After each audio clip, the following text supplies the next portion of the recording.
those of all of us who in one way or another dedicate ourselves especially to religion have a commitment of a particular impact. We know the classical definition of justice. Justice is a constant and perpetual will to give every man his due. Thus, justice is a virtue, a moral force.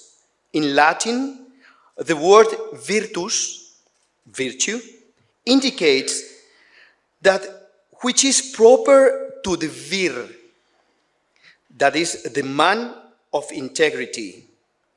It's a moral force, a spiritual and not physical force, which implies knowledge of the reality of human nature and mastery over it.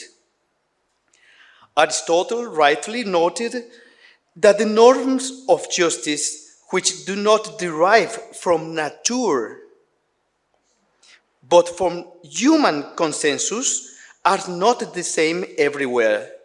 Thus, although we come from such diverse cultures, religions, and historical backgrounds, it is very timely that we consider together what is essential to human nature in order to give it what is due to it, what corresponds to it.